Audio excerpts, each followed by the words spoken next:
দোয়া কবুলের সবচেয়ে পরীক্ষিত আমল 500 বার এই জিকির পড়ুন, আল্লাহ দোয়া কবুল করবেন। ভাই ও বোনেরা, চোখ বন্ধ করে ভাবুন, আপনার মনে একটি বড় হাজত, দোয়া করছেন বারবার কিন্তু কবুল হচ্ছে না, চোখ ভিজে যায় রাতের নির্জনতায়। তাহলে এই পরীক্ষিত আমলটি করুন। হাদিসে বর্ণিত লা হাওলা ওয়ালা কুওয়াতা ইল্লা বিল্লাহ, এটা হলো জান্নাতের ধন, বিপদ দূর করে এবং দোয়া কবুলের দরজা খুলে দেয়।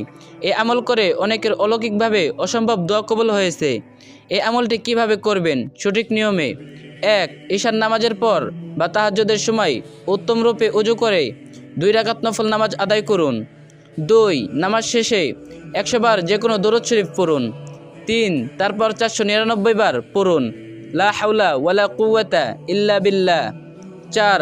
500 বার পড়ুন লা হাওলা ওয়ালা কুওয়াতা ইল্লা বিল্লাহিল আলিয়্যিল আযীম।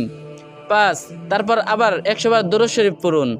6. শেষে হাত তুলে কাঁদতে কাঁদতে আপনার হাজদের দোয়া করুন পূর্ণ বিশ্বাস নিয়ে। হাদিসে রাসূল সাল্লাল্লাহু আলাইহি সাল্লাম বলেছেন, লা হাওলা ওয়ালা কুওয়াতা ইল্লা বিল্লাহ জান্নাতের গুপ্তধন। বুখারী মুসলিম। এই জিকির পড়লে বিপদ দূর হয়, দোয়া কবুল হয় এবং আল্লাহর রহমত নাজিল হয়। ইনশাআল্লাহ এই আমল পূর্ণ বিশ্বাস ও একাগ্রতায় করুন, আল্লাহ আপনার দোয়া কবুল করবেন। অন্তরে অফুরন্ত শান্তি নামবে, চোখ ভিজে যাবে কৃতজ্ঞতায়।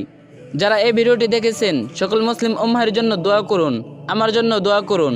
আল্লাহ আমাদের সবার দোয়া কবুল করুন, আমিন।